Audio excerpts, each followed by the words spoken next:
Hello, and thanks for joining me today on Beyond the README. Today we're going to be talking about unpacking container images and really digging into what's inside of a container image when we use them in our workflows. So, a little bit of background here.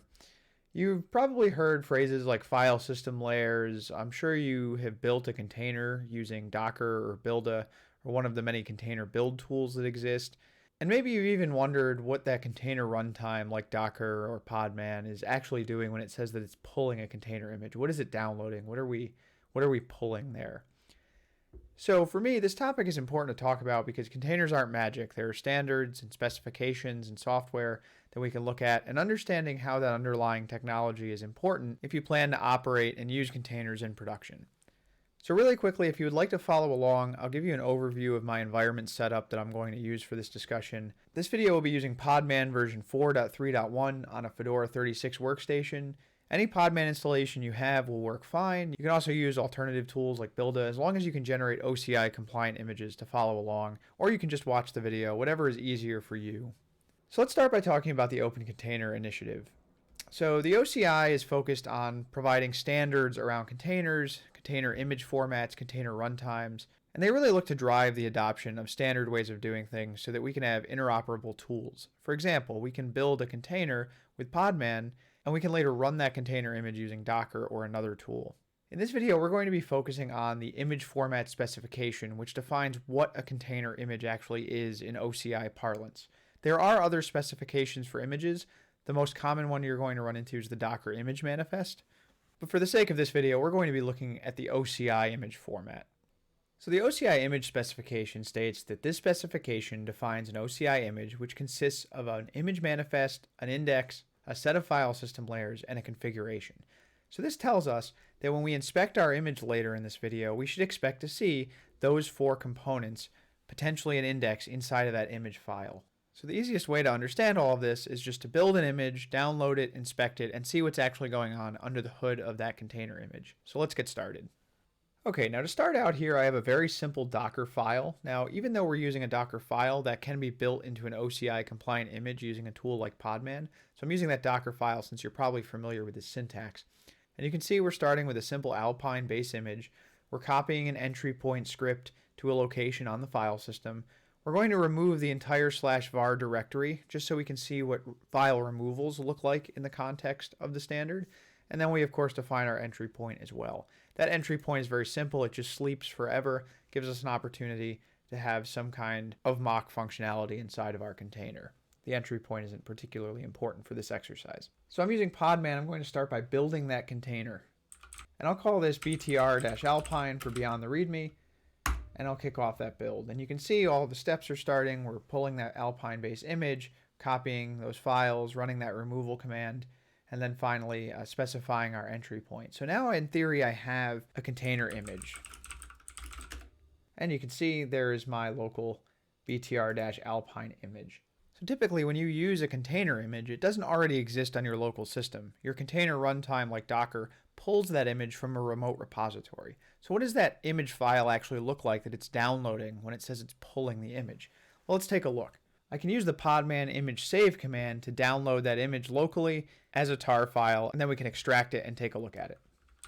So in this case, I'm asking Podman to save my image in the OCI archive format, and I'm naming that file btr-alpine.tar, and of course I specify the image I want to download, which is just btr-alpine. And once that's done, you can see we have this tar file here, and if we take a look at it, confirms that it's a POSIX compatible tar file. So let's start by creating a directory, untarring that file into it, and seeing what's actually inside of that file. Now we can see that our unpacked image file contains a blobs directory, an index.json, and an OCI-layout file.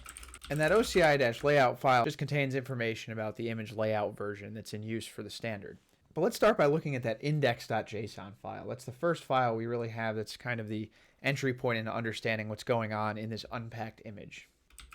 So we can see that this index.json file, which as the name suggests is an index file, that optional file that may be included with an image, contains some information. We have the schema version, we have a list of manifests that we're going to take a look at in a second, but first let's pull up our standards so that we can compare what we're looking at against what the standard defines. So again, we have that schema version that's required to be set, And currently that version must be set to 2, so no surprises there that we have a schema version of 2.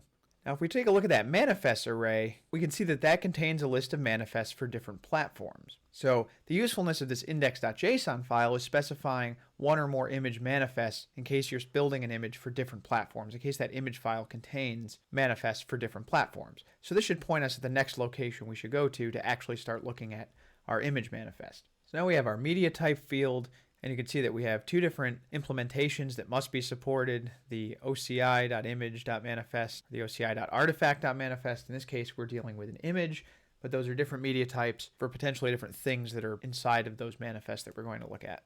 You'll also see we have a digest, a size, and some annotations, and you might not actually see all of those inside of this definition, and that's because those are what are known as descriptor properties inside of the specification, and so those are kind of standard and used in other places, so they're only defined once in the spec. So we have that digest, which is obviously a SHA-256 digest of the targeted content. There's an entire document that explains how digest should be defined. We have the size in bytes of the raw content, and we also have some optional metadata included in those annotations. So we're going to see a lot of these fields again. But for now, let's follow this digest to see where it's pointing us. So if I copy the value of this digest and I look at my file system here, if I navigate to that blobs directory and then into the SHA-256 directory, since that's the type of digest being used, you can see we have a bunch of files without any extensions, so we really have no idea what these are without actually inspecting them. But you'll notice that one of these files matches that manifest that the index pointed at. So let's start with that and see what type of file that is. And you can see using the file command identifies that as JSON text data. So let's go ahead and inspect that to see what it contains. Now we're starting to see some content that includes language that might be more familiar to those of you who have worked with containers before. This is an image manifest as denoted by the media type here, and we can pull up the documentation for image manifests as well.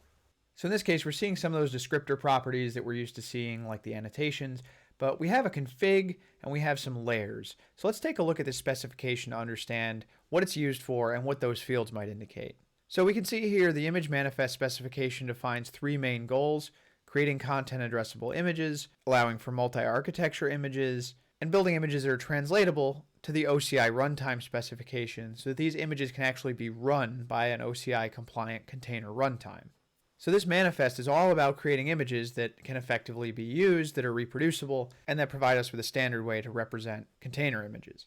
So if we take a look at that config, that represents a configuration object for the container, and we're actually going to dig a little bit more into that later. Let's focus on the layers right now. So we have some useful information here about the layers. That's an array of objects. Each of those objects is one of those descriptors, and the base layer must start at index 0 with subsequent layers built on top of it.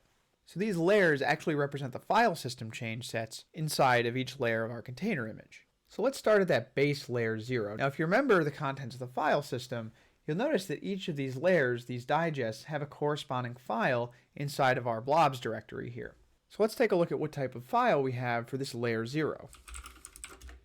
We can see that's gzip compressed data, so a tar.gz file effectively under the hood. So let's unpack that and see what's actually inside of that layer. First, I'm going to create a directory to hold my layer 0. Next, I'm going to extract that layer file into that directory. And now I'll switch over into that layer 0 directory and take a look at what we have. Now this looks an awful lot like the root file system. And this is in fact the root file system of our container. This is that layer 0 that we're going to build on. So container images are built in layers. Each of these subsequent layers will build on top of the previous layer. And you'll see in the specification that the final file system layout must match the result of applying the layers to an empty directory. And we'll talk a little bit more about what applying means in a second.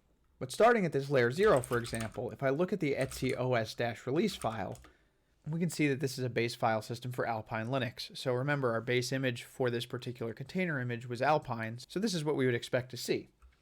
So let's go back and extract the remaining layers inside of our image.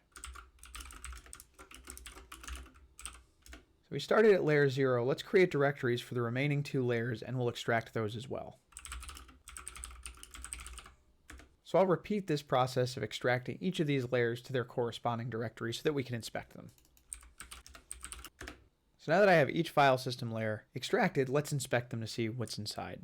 So if I look at layer 1, I have a bin directory, And inside of that bin directory, I have my Docker entry point. So this is the addition of copying that Docker entry point file into /bin/docker entry point.sh. And this is pretty straightforward to understand. If we follow this link in the spec about applying, you'll see a discussion of what it actually means to apply these change sets over top of each other. So it's probably easy to understand that in this case, layer 0 is our root file system, and then we take layer 1 and we're effectively applying this bin directory, so we're applying the existence of this Docker entry point file into that root file system. But you'll also recall that one of our steps in our Docker file was to remove an entire directory. So that requires some special consideration. That's more than just untarring files on top of each other. So let's go ahead and take a look at layer 2. If we do a long listing of layer 2, we'll see we have an etc directory, and inside of that etc directory is a resolve.conf. I think this just gets created when we ran commands inside of that container. But the interesting file to look at here is this .wh.var, and that's a special file called a whiteout file in the OCI image standard. Whiteout files are special empty files with that WH file name that signifies a path should be deleted. So these special files, when your container runtime is unpacking the image, indicate that files should be deleted. So in this case, we're deleting that entire var directory here. When our container runtime untars that first layer, layer 0, it has its base file system. Then it untars layer 1 to add our entry point script, and that's an addition. That's really not very special. That file exists in the next layer, so it's going to exist in that directory it's being untarred to. And then when it extracts this final layer, it has one addition, that resolve.conf file that's not relevant to this exercise.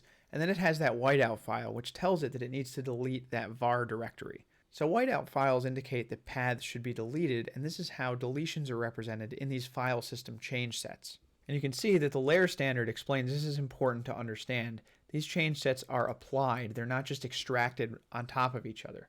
If this were just to be extracted on top of the previous layer, that var directory would still exist, and then this wh.var file would also exist. It wouldn't do anything or mean anything special. So the container runtime needs to actually pay attention and understand how to handle these when it's unpacking that image. So now you should have an idea of what we mean when we actually talk about layers inside of a container image. When people say that a container image is just a collection of layers, this should give you an idea of what that actually means. Those are file system change sets that explain how to build that end file system that's used by that container. So if you recall, our manifest file also had a config specification inside of it. So let's go back and take a look at that. And we can see we have a file for this config object as well. If we take a look at that, we can see it's also just JSON text data. And the media type indicates that this is a config, and there is of course also a specification for config. So let's take a look at that. So our config outlines a special JSON format that describes how that image is actually going to be used with a container runtime and a tool to actually execute that container image, and how it's related to those different layers that we just talked about. So let's start by looking at this configuration file.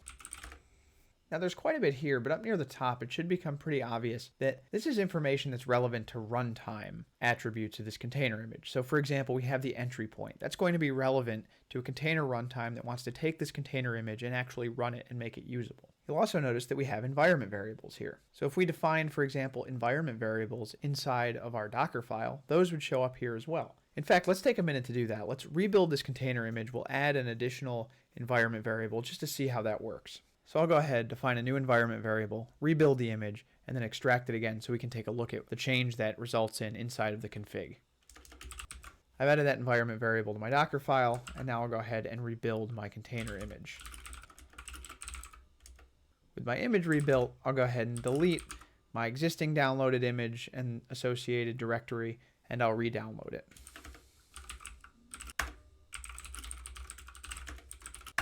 So now that I've rebuilt, downloaded, and extracted my image, let's go ahead and take a look. The first thing you might notice is that our manifest digest is a little bit different, and that makes sense. We've made changes to our container image. So let's go ahead and take a look at this manifest. So this looks pretty similar to what we had before. And if you're really astute, you might notice that the layers are actually all the same. They have the same digests because none of our file system layers have changed. The only digest in here that's different is the digest for our config. So let's take a look at this new config. And now if we look at our config and we scroll back to the top, we can see our environment variable has been added to the list of environment variables inside of that configuration. So you can see how your changes to a Docker file directly result in changes to the runtime configuration for your container image. We have two other interesting pieces of information here. We have this root fs object and we have this history object. The history object is pretty obvious. It explains some of the steps that were used to generate this container image.